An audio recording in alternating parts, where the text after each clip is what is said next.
South India shopping mall, the wedding మంత్ర, సరికొత్త wedding collection, south India shopping mall. ప్రస్తుతం మనతో పాటు లైవ్ కాల్లో అందుబాటులో ఉన్నారు జై భారత్ పార్టీ వ్యవస్థాపక అధ్యక్షులు, అలాగే మాజీ సిబిఐ జేడీ లక్ష్మీనారాయణ గారు. ఒకసారి ఆయనతో మాట్లాడదాం. అసలు యుద్ధం ఆగిందా, జరుగుతోందా? ఇండియాకి పాకిస్తాన్కి మధ్యన ఏం జరుగుతోంది?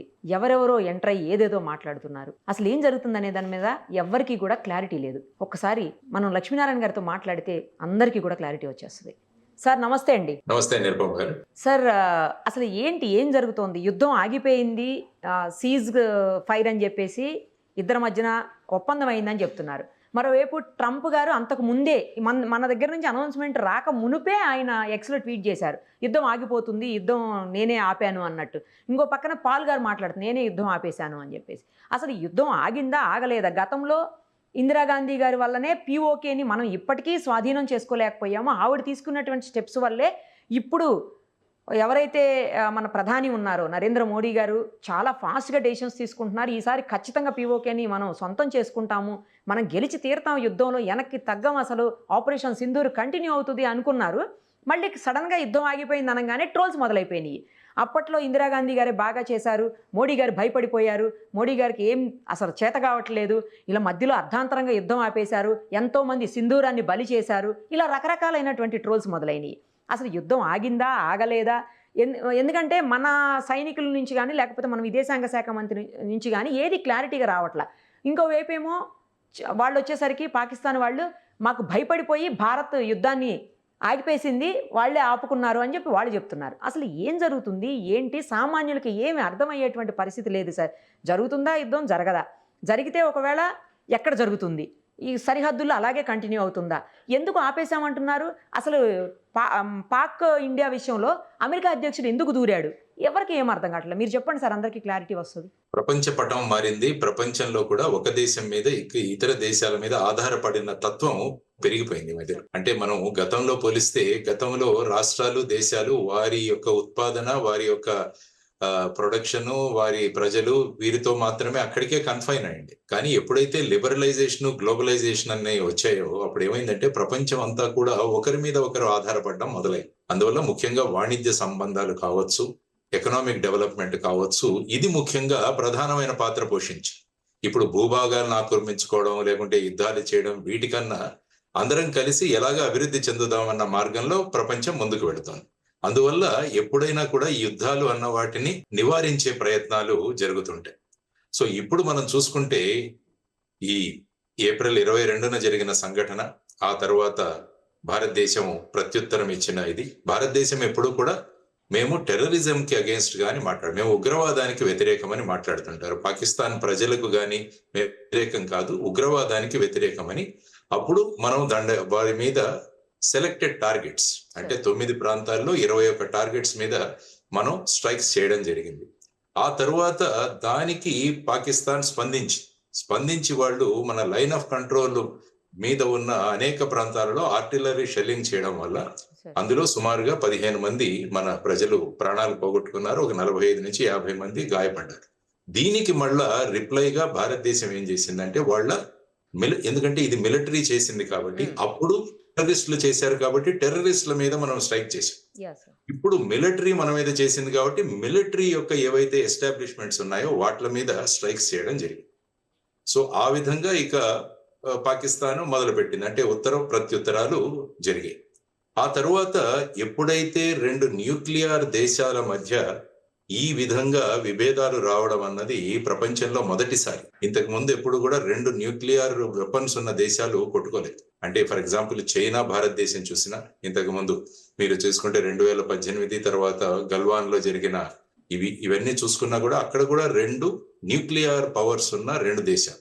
ఇప్పుడు చూసుకుంటే పాకిస్తాన్ మరియు భారతదేశం, ఇవి కూడా 2 న్యూక్లియర్ పవర్స్. కాబట్టి ప్రపంచం ఎక్కడా కూడా న్యూక్లియర్ వెపన్స్ అన్నవి వాడపడకూడదు అన్నది ఒకటి. ఎందుకంటే దాని విధ్వంసం చాలా ఎక్కువగా ఉంటుంది. అందుకనే ఈ విధంగా భారత పాకిస్తాన్ మధ్య ఈ ప్రత్యుత్తరాలు మొదలవగానే అనేక దేశాలు మేము మధ్యవర్తిత్వం చేస్తామని ముందుకొచ్చి, మీరు చూసుకుంటే ఖతార్ కావచ్చు, లేకుంటే సౌదీ అరేబియా కావచ్చు, లేకుంటే అమెరికా కావచ్చు. సో ఈ దేశాలన్నీ కూడా మేము వీటిని ఎస్కలేట్ చేయకండి, డీఎస్కలేట్ చేయండి, మీరు కూర్చొని మాట్లాడండి అని చెప్పిన సందర్భాలు చాలా ఉన్నాయి. సో ఇటువంటి పరిస్థితులలో మరి ఏ నిర్ణయం తీసుకోవాలన్నది చాలా ముఖ్యం. ముఖ్యంగా మీరు మాట్లాడినట్టు ట్రంప్ గారు కూడా మొదటి నుంచి భారతదేశం పహల్గావ్ జరిగిన సంఘటన ఏదైతే ఉందో దానికి భారతదేశం సెల్ఫ్ డిఫెన్స్ చేసుకోవచ్చు అని ఆయన మాట్లాడారు. తర్వాత ఒక 2 రోజులకి భారత్ పాకిస్తాన్ ఈ రెండు కూడా మాకు స్నేహపూరితమైన దేశాలు అన్నారు. ఆ తరువాత మళ్ళా ఆయన స్ట్రాంగెస్ట్ కంట్రీస్ అని అన్నాడు ఆయనే మళ్ళా. స్ట్రాంగెస్ట్ కంట్రీస్ కావాలంటే ఈ రెండిటికి నేను మధ్యస్థిత్వం చేస్తానని కూడా ఆయన అవును అవును. అదే విధంగా వైస్ ప్రెసిడెంట్ జే వాన్స్ గారు కూడా మాట్లాడడం జరిగింది. సో ఈ విధమైన పరిస్థితులలో ఇప్పుడు ఏం చేయాలి అని ఆయన మొన్న ట్వీట్ చేయడం జరిగింది. ట్వీట్ చేసిన తర్వాత మేము మాట్లాడాము, ఎందుకంటే వాళ్ళ సెక్రటరీ ఆఫ్ స్టేట్ రూబియో గారు కూడా మన ఎక్స్టర్నల్ అఫైర్స్ మినిస్టర్ వారితో కాంటాక్ట్ లో ఉన్నారు. ఆ తర్వాత భారతదేశం కూడా ఇంటర్నేషనల్ లెవెల్లో పాకిస్తాన్ యొక్క ఉగ్రవాదాన్ని మనం తీసుకెళ్ళాం. ఇవన్నీ జరిగిన తర్వాత పాకిస్తాన్ యొక్క డైరెక్టర్ జనరల్ మిలిటరీ ఆపరేషన్స్ వారు మన director general of military operations తో మాట్లాడి వారు ఇక 5 గంటలకు సీజ్ ఫైర్ చేయాలి అన్న ఒక నిర్ణయం తీసుకున్నాము, మేము ముందున్నాము అని చెప్పేసి అంటే మన వాళ్ళు కూడా స్పందించి 5 గంటల నుంచి దీన్ని మొదలు పెడదాము అన్నది.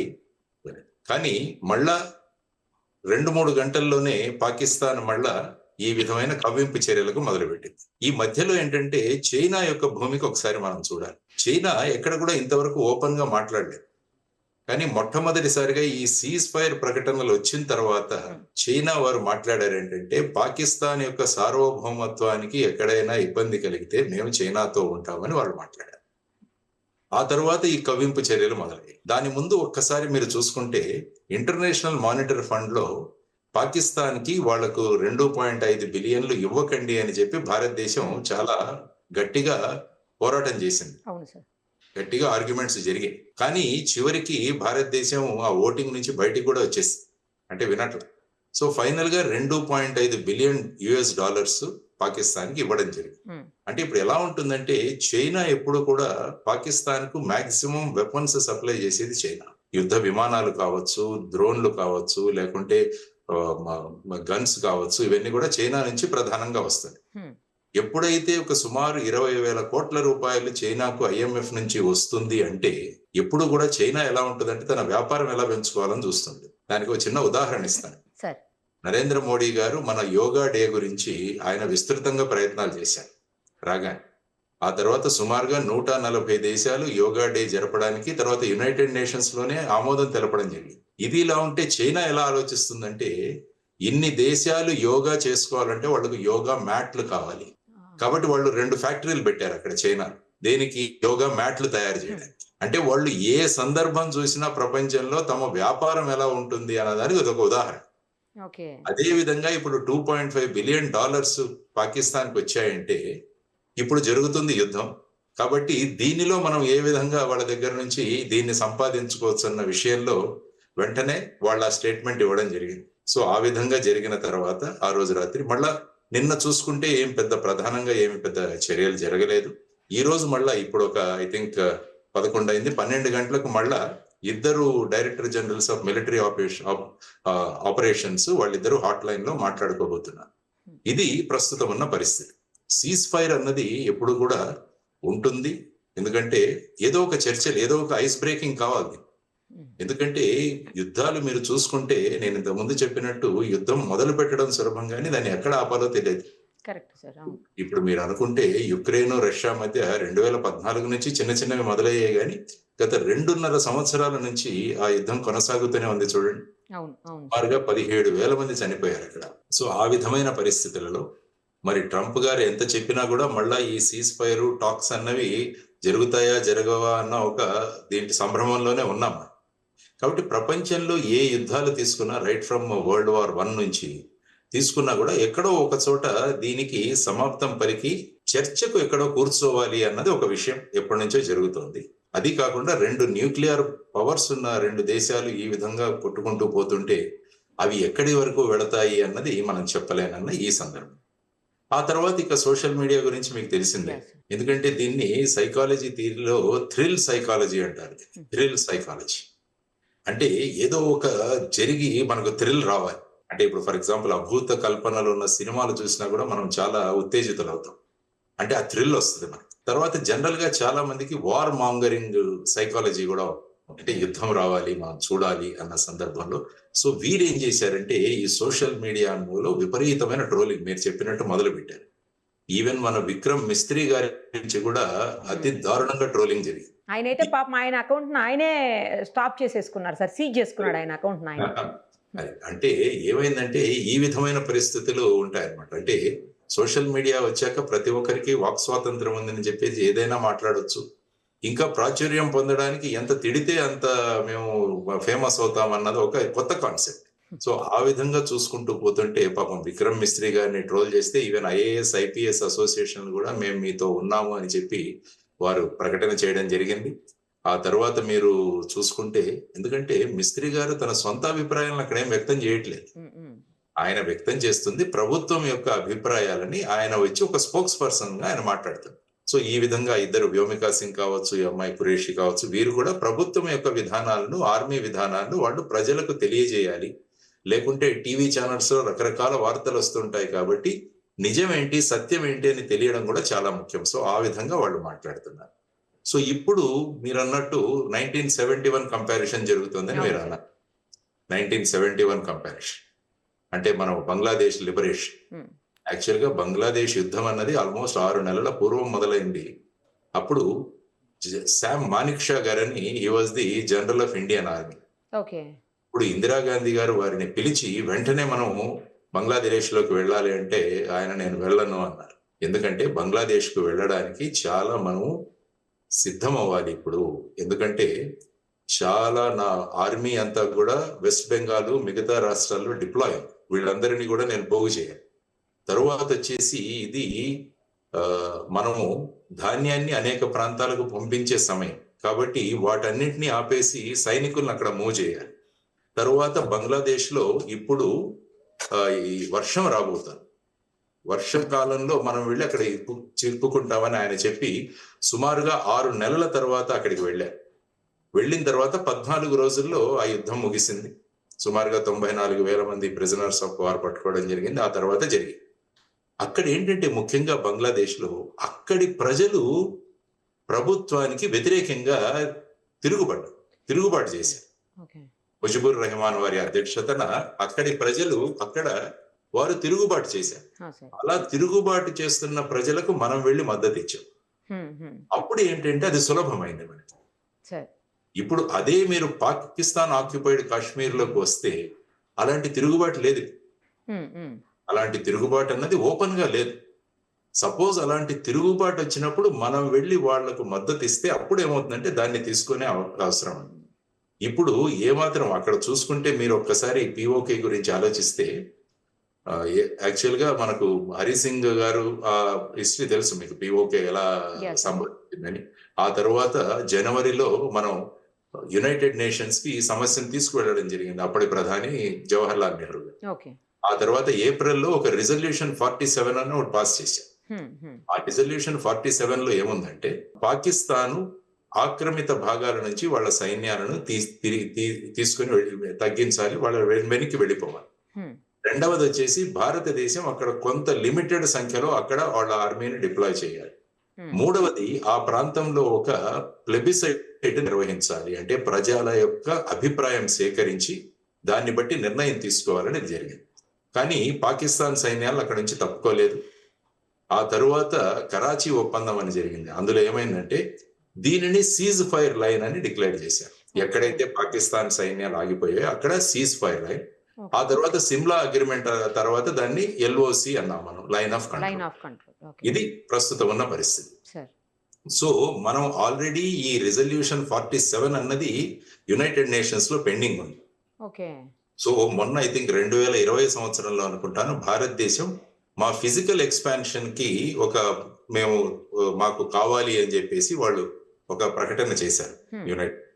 దానికి ముందు మీరు 2019 చూస్తుంటే Jammu and Kashmir reorganisation act చేయడం జరిగింది. అంటే జమ్మూ అండ్ కాశ్మీర్ ని 2 యూనియన్ టెరిటరీస్ గా మార్చడం జరిగింది, జమ్మూ అండ్ కాశ్మీర్, లడాక్. ఆ తర్వాత ఏంటంటే అక్కడ జమ్మూ అండ్ కాశ్మీర్ అసెంబ్లీలో 24 ఎమ్మెల్యే సీట్లు పిఓకే వారికి కూడా రిజర్వ్ చేయడం జరిగింది. 24 సీట్లు. సో ఈ విధమైన పరిస్థితులలో భారతదేశం ఈవెన్ 1994 అనుకుంటాను అప్పుడే డిక్లేర్ చేసింది జమ్మూ అండ్ కాశ్మీర్ అన్నది భారతదేశంలో ఒక అవిభాజ్య భాగం అన్నది స్పష్టం చేశారు. ఇప్పుడు ఈ పిఓకే అన్నది పిఓకే మీరు చూసుకుంటే అందులో 10 రాష్ట్రాలు ఉన్నాయి. ఆ తర్వాత మొన్ననే రీసెంట్ గా గిల్గిట్ బల్టిస్తాన్ అని అదొక ప్రాంతాన్ని వాళ్ళు స్వతంత్రంగా డిక్లేర్ చేసుకున్నారు. అక్కడ కూడా ఒక గవర్నమెంట్ లాగా. ఈ పరిస్థితులలో పిఓకే ప్రస్తుతం ఉంది. సో ఇప్పుడు అందరూ కోరుకునేది ఏంటంటే పిఓకే అన్నదాన్ని మనం ఆక్రమించుకోవాలి అదొకటి. నిన్న ప్రధానమంత్రి మోడీ గారు మాట్లాడుతూ ఏమన్నారంటే భారతదేశానికి ఎవరైతే ఉగ్రవాదులు కావాలో వారిని అప్పజెప్పాలి, తర్వాత పాక్ ఆక్యుపైడ్ కాశ్మీర్ ని వాళ్ళు మాకు తిరిగి ఇవ్వాలి. ఆయన అన్నది తిరిగి ఇవ్వాలి, టెర్రరిస్టులను మాకు అప్పజెప్పాలి. ఎందుకంటే భారతదేశ యుద్ధ నీతిలో నో ఫస్ట్ అటాక్ అన్నది ఉంటుంది భారతదేశం. మనం ఎప్పుడు కూడా ఫస్ట్ అటాక్ చేయము, చేస్తే దానికి రిప్లై ఇస్తాం. ఇప్పుడు వాళ్ళు చేసిన దానికి మనం రిప్లైలు ఇచ్చుకుంటూ వెళుతున్నాం. సో ఇప్పుడు చాలా మంది కోరుకునేది ఏంటంటే ఈ థ్రిల్ సైకాలజీ మరియు వార్ మాంగరింగ్ వాళ్ళంతా కూడా ఇది సరి అయిన అదను పాకిస్తాన్ ఆక్యుపైడ్ కాశ్మీర్ చేసుకోవడానికి అన్నది. ఇప్పుడు ఎప్పటి వరకైతే మనం ఉగ్రవాదానికి వ్యతిరేకంగా పాకిస్తాన్ చర్యలకు ప్రతి చర్యలు చేసుకుంటూ పోతున్నంత వరకు మిగతా దేశాలు ఏమీ మాట్లాడట్లేదు. ఒక భూభాగాన్ని ఆక్రమించుకుంటున్నాము అంటే అప్పుడు టోటల్ జియో పొలిటిక్స్ ఎలా ఉంటాయో మనకు తెలియదు. ఒక్క ఉదాహరణ మీకు ఇస్తాను. చైనా తైవాన్ ని ఆక్యుపై చేసుకోవాలని అనేక సంవత్సరాల నుంచి ప్రయత్నం చేస్తుంది. ఇప్పటికీ తైవాన్ ని తన ఆధీనంలోకి తీసుకోలేదు. ఎందుకంటే తైవాన్ కి యుఎస్ఏ సపోర్ట్ ఇస్తుంది, అమెరికా సపోర్ట్ ఇస్తుంది. సో ఇప్పుడు చైనా వాళ్ళు ఏం చేస్తారు, ఫర్ ఎగ్జాంపుల్ పిఓకే మీద మేము దాడులు చేయాలంటే వెంటనే చైనా దిగుతుంది. ఎందుకంటే చైనాకు పిఓకే మీద చాలా ఇంట్రెస్ట్ ఉంది. ఎందుకంటే ఇప్పుడు మీరు చూసుకుంటే పాకిస్తాన్ చైనా ఒక మ్యానుఫ్యాక్చరింగ్ హబ్. దాని అక్కడి నుంచి అమెరికాకు గాని మిగతా దేశాలకు పంపించాలంటే వాళ్ళు చుట్టూ సముద్ర మార్గంలోకి వెళ్ళాలి. అదే గనుక ఇప్పుడు పిఓకే నుంచి వాళ్ళు డైరెక్ట్ గా రోడ్ గనక కరాచీ మరియు గోడా అన్న సీపోర్ట్ గనక రోడ్డు వేసుకుంటే డైరెక్ట్ గా ఇండియన్ ఓషన్ కి వాళ్లకు యాక్సెస్ దొరుకుతుంది. మనకి హిల్స్ మౌంటైన్స్ ఈ హిమాలయాస్ కూడా చాలా వరకు ఆపుతాయేమో కదా సార్ పాకిస్తాన్. ఎందుకంటే మీరు పిఓకే ఒక్కసారి చూస్తే మన వైపు నుంచి పిఓకేకి వెళ్ళడం చాలా కష్టం. అదే పిఓకే నుంచి పాకిస్తాన్ నుంచి సులభం. అందుకనే మీరు చూసుకుంటే కార్గిల్ యుద్ధంలో కూడా వాళ్ళు సులభంగా వచ్చి మన పోస్టులను ఆక్యుపై చేయగలిగారు. సో ఆ విధంగా ఇప్పుడు చైనా ఇంట్రెస్టెడ్. ఎందుకంటే చైనా పాకిస్తాన్ ఎకనామిక్ కారిడార్ అని ఒకటి ఏర్పాటు చేస్తున్నారు. పిఓకే మార్గంగా రూట్లు తయారు చేసి ఫైనల్ గా కరాచీ గ్వదార్ పోర్ట్లకు వెళ్లి అక్కడ నుంచి చైనా యొక్క మ్యానుఫ్యాక్చరింగ్ అంతా కూడా షిప్స్ లో పంపించాలన్నది వాళ్ళ ఇంట్రెస్ట్. అదే విధంగా బెల్ట్ అండ్ రోడ్ ఇనిషియేటివ్. ఎందుకంటే పిఓకే ఉందంటే అటు ఆఫ్ఘనిస్తాన్ వైపు మనం వెళ్ళొచ్చు, ఏషియాకు కూడా ఒక బ్రహ్మాండమైన మార్గం దొరుకుతుంది. సో వీటన్నిటి మీద చైనా ఆర్థిక వాళ్ళ చాలా ఇంట్రెస్ట్ ఉంది వాళ్ళు దాని మీద. సో ఎప్పుడైతే మనం పిఓకే మీద ఒక భూభాగాన్ని ఆక్రమించుకునే విధంగా వెళతామంటే అప్పుడున్న జియో పాలిటిక్స్ మారుతాయి. దేశాలు ఏ విధంగా స్పందిస్తాయి అన్న దాంట్లో కూడా మనకు గ్యారంటీ లేదు. ఇప్పటి వరకు ఉగ్రవాదం మీద చర్యలు తీసుకున్నంత వరకు ఎవరు మాట్లాడట్లేదు. తర్వాత పాకిస్తాన్ మిలిటరీ చేస్తున్న వాటి మీద మనం రిప్లై ఇస్తుంటే ఎవరు మాట్లాడట్లేదు. ఎక్కడ కూడా భూభాగాన్ని ఆక్రమించుకోవడం అన్న ఇది ఎక్కడా లేదు. ఎప్పుడైతే పిఓకేని మేము తీసుకుంటాము అంటే ఏమవుతుందంటే అప్పుడు మొదలవుతాయి మిగతా విషయాలు. సో వీటన్నిటి మీద ఆలోచించి ఆచితూచి అడుగులు వేయాల్సిన అవసరం. ఎందుకంటే ఇప్పటికే మన డిఫెన్స్ బడ్జెట్ లో 37% మనం జమ్మూ అండ్ కాశ్మీర్ మీద ఖర్చు పెడుతున్నాం. సో ఇప్పుడు ఇంకా ఇది మొదలైందంటే అయిపోతుంది. ఎందుకంటే ముఖ్యంగా మనం చేయాల్సింది ఏంటంటే పిఓకేలో పాకిస్తాన్కి విరుద్ధంగా జరుగుతున్న ఏవైతే ఆందోళనలు ఉన్నాయో వాటిని మనం ఎన్కాష్ చేసుకోవాలి. ఆ తరువాత మన కశ్మీర్ అసెంబ్లీ ఏదైతే ఉందో అందులో పిఓకే గవర్నమెంట్ ఇన్ ఎగ్జైల్ అని మనం కశ్మీర్ లో ఒక గవర్నమెంట్ ప్రారంభించాలి. ముందు చూసుకుంటే ఎల్టీటీ గవర్నమెంట్ ఇన్ ఎగ్జైల్ అని వాళ్ళు యూరోప్ లో ఉండేది. ఈ యాంటోనీ బాలసింగం అని ఆయన యూస్ టు హెడ్. సో అటువంటిది ఒకటి ఏర్పాటు చేయాలి. తర్వాత ఏదైతే ఈ పాకిస్తాన్కి వ్యతిరేకంగా ఏవైతే ఉద్యమాలు జరుగుతున్నాయో వాటన్నిటికీ కూడా మనం ఇంటర్నేషనల్ లెవెల్లో సపోర్ట్ ఇవ్వాలి. ఓకే. ఫర్ ఎగ్జాంపుల్ బలూచిస్తాన్ ఉంది ఇప్పుడు. బలూచిస్తాన్ కూడా పాకిస్తాన్ కన్నా చైనా చాలా ఇంట్రెస్టెడ్ అక్కడ. ఎందుకంటే వాళ్ళ బెల్ట్ అండ్ రోడ్ ఇనిషియేటివ్ అంతా కూడా బలూచిస్తాన్ లో వెళుతుంది. ఇప్పుడు మీరు చూసుకుంటే బలూచిస్తాన్ లిబరేషన్ ఆర్మీ చైనా 8 మంది ఇంజనీర్లను చంపేసింది రీసెంట్. అవును సార్. కాబట్టి చైనా వాళ్ళు దిగుతారు అక్కడ రంగంలోకి. ఓహో. ఓకే. సో ఇటువంటి కాంప్లికేటెడ్ పరిస్థితులు మనకు పిఓకేలో ఉన్నాయన్నమాట. సో వీటన్నిటిని ఆలోచించి భారతదేశం స్ట్రాటజిక్, అందుకనే నరేంద్ర మోడీ గారు కూడా పాకిస్తాన్ పిఓకేని రిటర్న్ చేయాలి అన్న, ఉగ్రవాదుల్ని రిటర్న్ చేయాలి. మొన్న మీరు చూస్తే నేను కొన్ని రోజుల ముందు ఒక ట్వీట్ ఇచ్చాను. ఆ ట్వీట్ లో కూడా నేను చేసింది ఇదే. ఉగ్రవాదులైన దావూద్ ఇబ్రహీం గాని, మౌలానా మసూద్ అజర్ గాని, హఫీజ్ సయ్యద్ గాని, లఖ్వీ గాని వీరిని భారతదేశానికి అప్పచెప్పాలి. ఎందుకంటే పాకిస్తాన్ మీద మనం ప్రెషర్ తెచ్చినా వాళ్ళు ఏమంటారంటే వీళ్ళు మా దేశంలో లేరు, మేము చంపేస్తాం. కానీ వాళ్ళు అటువంటి చర్యలు ఏమీ తీసుకోరు. వాళ్ళు వెంటనే ఏం చేస్తారంటే వాళ్ళు మనకు చెప్పేస్తారు కానీ వాళ్ళు అక్కడే ఉంటారు. అందుకనే మేము సూచించింది ఏంటంటే వాళ్ళని ఫిజికల్ గా మనకు అప్పచెప్పాలి. భారతదేశ చట్టాలను బట్టి ఇక్కడ వాళ్ళ మీద మనం కోర్టులో కేసులు నడిపి వారికి మీద శిక్షలు విధించాలి. అదొకటి. తర్వాత పిఓకేని రిటర్న్ చేయాలి. ఆ తర్వాత ముఖ్యంగా మీరు చూసుకుంటే ఈ FATF financial action task force లో పాకిస్తాన్ ని గ్రే లిస్ట్ లోకి తీసుకురావాలి.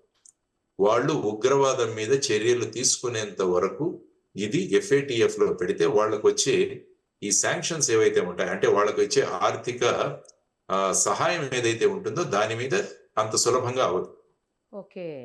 సో ఈ చర్యలన్నీ తీసుకోవాలి అన్నది ప్రధానంగా మేము సూచించిన విధానం. కాబట్టి నిన్న మోడీ గారు కూడా ఉగ్రవాదులను మాకు అప్పజెప్పాలన్నారు.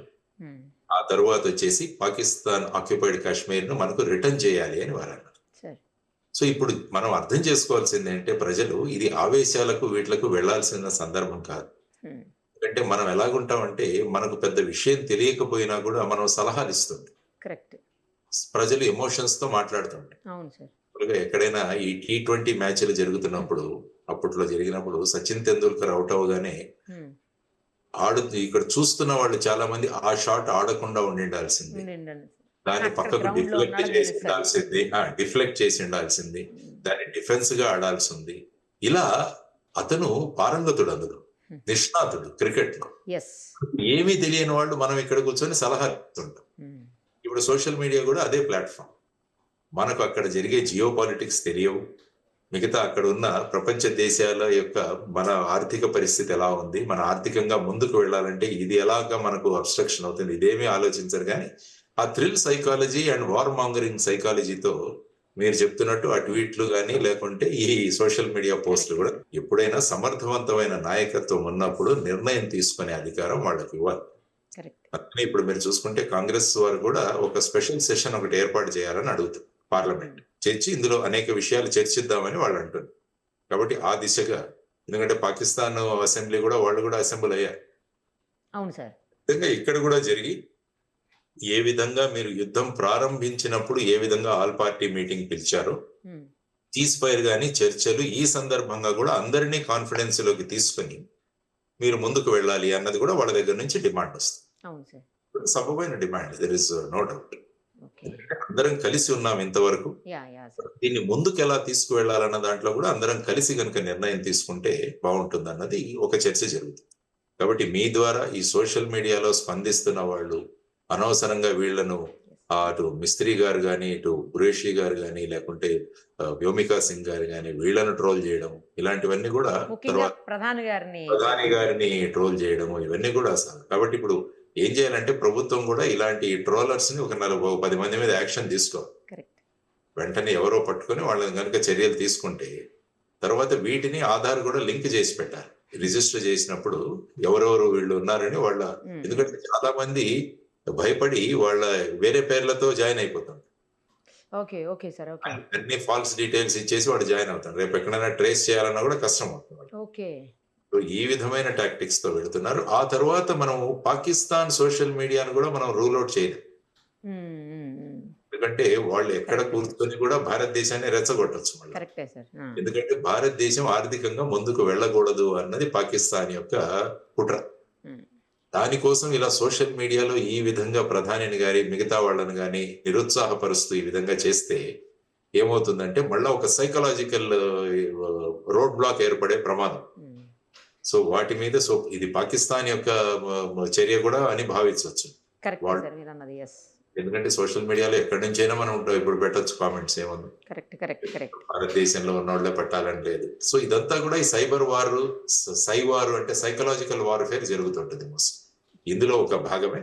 కాబట్టి ప్రజలందరూ కూడా ప్రభుత్వం యొక్క స్టేట్మెంట్ ఏదైతే వస్తుందో దానికోసం చూస్తూ ప్రభుత్వం తీసుకునే నిర్ణయం అన్నది అనేక విషయాలను పరిగణలోకి తీసుకునే ఒక నిర్ణయం.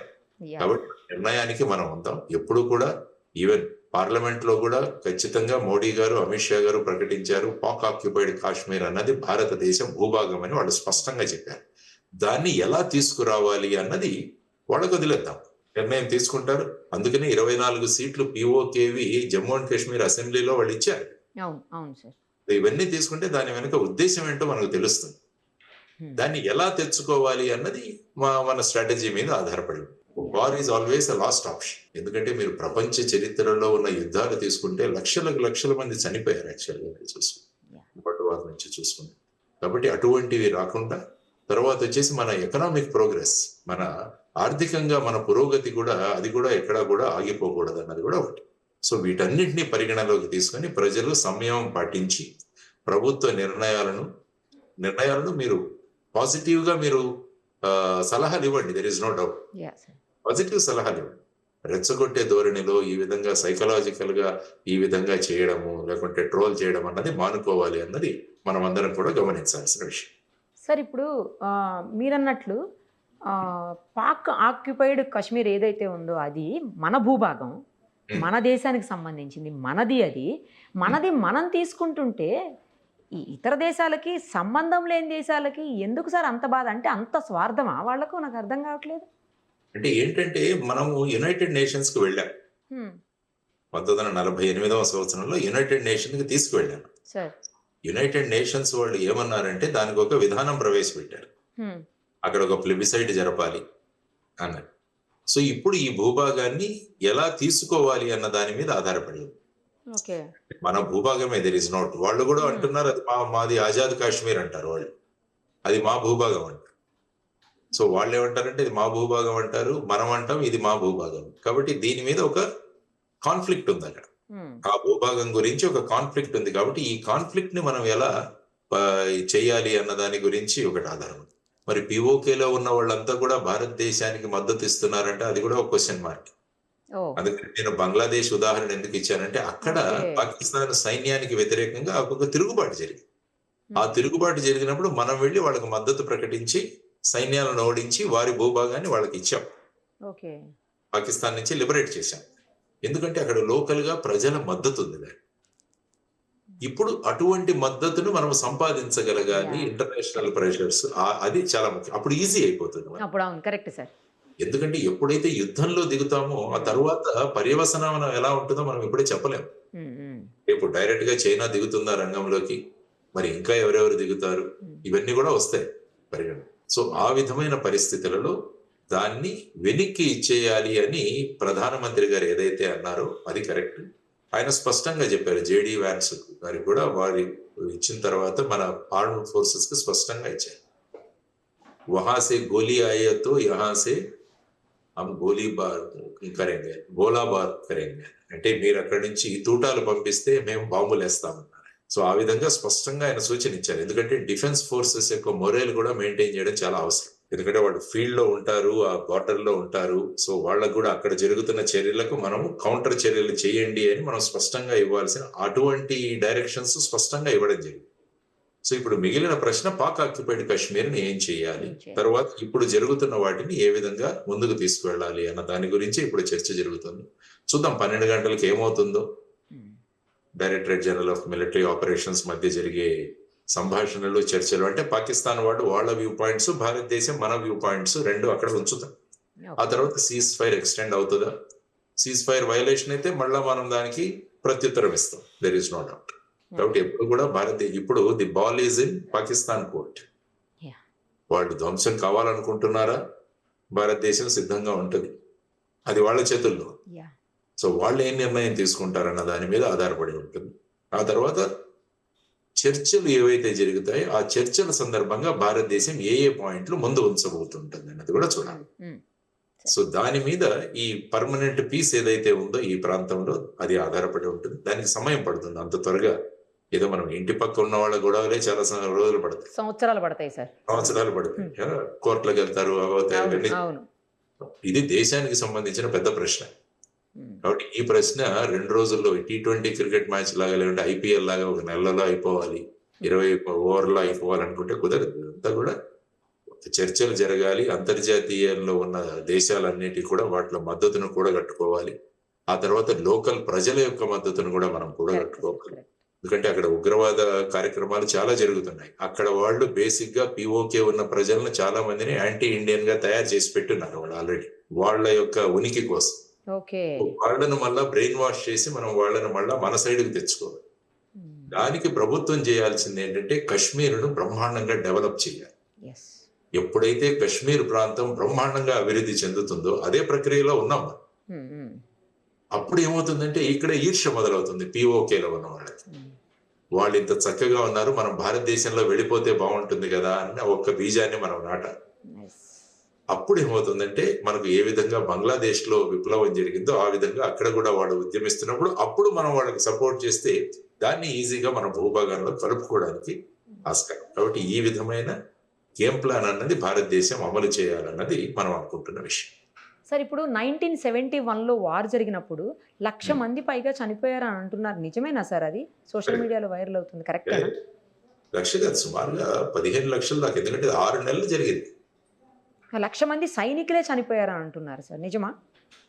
యాక్చువల్ గా మనం పట్టుకుంది సుమారుగా 94,000 మంది సైనికులను మనం తీసుకున్నాం. అక్కడ ఏంటంటే పాకిస్తాన్ జులుం చెలాయించింది. పాకిస్తాన్ జులుం చెలాయించింది, అక్కడ ప్రజలను చంపేసింది. సుమారుగా 1.5 మిలియన్ చనిపోయారని నేను అక్కడ చదివాను. చాలా మంది ఇటువైపు వచ్చేసారు. బంగ్లాదేశ్ ఈస్ట్ పాకిస్తాన్ వదిలేసి ఇటు సైడ్ భారతదేశానికి వచ్చిన వాళ్ళు, నార్త్ ఈస్ట్ కి వెళ్ళిపోయిన వాళ్ళు చాలా మంది ఉన్నారు. ఈ విధంగా చూసుకుంటే భారతదేశం అక్కడ ఉన్నది 14 రోజులు భారతదేశం తర్వాత పాకిస్తాన్ సైన్యాలకు యుద్ధం జరిగింది. సో అందులో కూడా నష్టాలు జరిగాయి, దేర్ ఇస్ నో డౌట్. భారతదేశ సైన్యం ముందు నిలవలేక వారు సరెండర్ అయిపోయారు. అప్పుడు ఈస్ట్ పాకిస్తాన్ అంటే బంగ్లాదేశ్, ఇప్పుడు బంగ్లాదేశ్ పరిస్థితి చూస్తున్నాం మనం ఏంటో. మళ్ళీ వాళ్లే భారతదేశానికి విరుద్ధంగా మాట్లాడుతున్నారు. ఇది కూడా మళ్ళా Pakistan game plan, Pakistan China game plan ఇదంతా కూడా. ఎందుకంటే భారతదేశ చుట్టూ ఉన్న పరిసరాలను ఈ విధమైన గేమ్ ప్లాన్ తో భారతదేశానికి వ్యతిరేకంగా తయారు చేయాలన్నది వాళ్ళ గేమ్ ప్లాన్. ఈవెన్ శ్రీలంక చూసినా కూడా ఆ విధంగా తయారు చేసే ప్రయత్నాల్లో ఉన్నారు వీళ్ళంతా. సో ఇది కూడా మనం జాగ్రత్తగా హ్యాండిల్ చేయాలి. బికాస్ ఫస్ట్ మనం ఇంటి చుట్టుపక్కల ఉన్న వాళ్ళని మన ఫేవర్ గా తెచ్చుకోవాలి. ఆ తర్వాత ఇంటికి గెలిచి కాబట్టి ఇంట గెలిచి రచ్చగెలవంటారు. కాబట్టి ముందు మన దగ్గర ఉన్న వాళ్ళందరినీ కూడా మన దీంట్లో తీసుకోవాల్సిన అవసరం ఉంది. ఆ విధంగా మన ప్రధానమంత్రి గారు కానీ, విదేశాంగ వ్యవహారాల మంత్రి కానీ వాళ్ళు ముందుకు తీసుకెళ్తున్నారు దేశాన్ని. సో ఆలోచించి వాళ్ళకు మద్దతుగా ఉందాం. కాబట్టి ఈ ట్రోలింగ్స్ ఇవన్నీ ఆపి ప్రభుత్వ నిర్ణయాలకు మనం మద్దతునిస్తూ ముందుకు వెళదామన్నది నా సూచన. ఎగ్జాక్ట్లీ సార్, చాలా కరెక్ట్గా చెప్పారు. చాలా విషయాల్ని స్పష్టంగా చెప్పారు. ఎందుకు POKని స్వాధీనం చేసుకునే పరిస్థితులు ప్రజెంట్ మనకు లేవు, ఎలాంటి సిచ్యుయేషన్స్లో చేసుకోగలుగుతాము, అసలు ఏం జరిగితే ఏం జరుగుతుంది, మొత్తం అంటే ప్రభుత్వ నిర్ణయం ఏం తీసుకుంటే ఏం జరుగుతుంది అనేది కూడా క్లియర్గా చెప్పారు సార్. గిల్గిట్ బల్టిస్తాన్ అనేది ఒక మంచి ఆపర్చునిటీ సార్. గిల్గిట్ బల్టిస్తాన్ లో కూడా వాళ్ళు పాకిస్తాన్ తో రాజీ లేరు. కాబట్టి అక్కడ ఉన్న దాంట్లో అక్కడ ఉన్న వాళ్ళు, అందుకని అంటున్నాను నేను, అక్కడ ఒక POK గవర్నమెంట్ ఇన్ ఎక్సైల్ అని మన వాళ్ళు మొదలు పెట్టారు. ఒక అజ్ఞాతంలో ఉన్న POK గవర్నమెంట్ అని చెప్పి ఇక్కడ మొదలు పెట్టారు. అక్కడ ఉన్న మన సింపథైజర్స్ ఇక్కడ తీసుకొచ్చి వాళ్ళని కూర్చోబెట్టాలి ఆ గవర్నమెంట్ లో. అంటే అక్కడ ఉన్న వాళ్ళకి ఆశ చిగురిస్తుంది, ఓహో ఇండియాలో కూడా మన వాళ్ళు ఉన్నారు, అక్కడ మన గవర్నమెంట్ వస్తే బాగుంటుంది కదా అని ఒక కోరికను మనం వాళ్ళలో బీజం నాటాలి. కరెక్ట్ చెప్పారు. అప్పుడు ఏమందంటే కాశ్మీరు డెవలప్మెంట్ చూసి అక్కడ యువతరం కూడా మనం గనక భారతదేశంలోకి వెళ్ళిపోతే మనం కూడా అంత చక్కగా అభివృద్ధి చెందుతామన్న భావాలు వచ్చి వాళ్ళు కూడా మన సైడ్కి వస్తారు. సో ఈ విధంగా వాళ్ళందరినీ కూడా మన సైడ్ తీసుకుంటే యుద్ధం లేకుండానే వాళ్ళని మనం తీసేసుకోవచ్చు. ఆ విధమైన స్ట్రాటజీ అయితే ఉంటుందని నా అభిప్రాయం. పర్ఫెక్ట్ చెప్పారు సార్. థ్యాంక్ యూ సార్, చాలా క్లారిటీగా చెప్పారు. నాకు తెలిసి ఈ వీడియో చూస్తే ఉన్న డౌట్స్ అన్నీ క్లియర్ అయిపోతాయి సార్. మన ఇండియాకి పాకిస్తాన్కి మధ్యన ఏం జరిగింది, ఏం జరుగుతుంది, యుద్ధం ఆగిందా ఆగలేదా, అసలు అన్ని డౌట్స్ క్లారిఫై అయిపోతాయి sir. Thank you sir, thank you so much. Thank you. Suman టీవీలో మీ పర్సనల్ అండ్ బిజినెస్ ప్రమోషన్స్ కోసం కింది నెంబర్కి కాంటాక్ట్ చేయండి.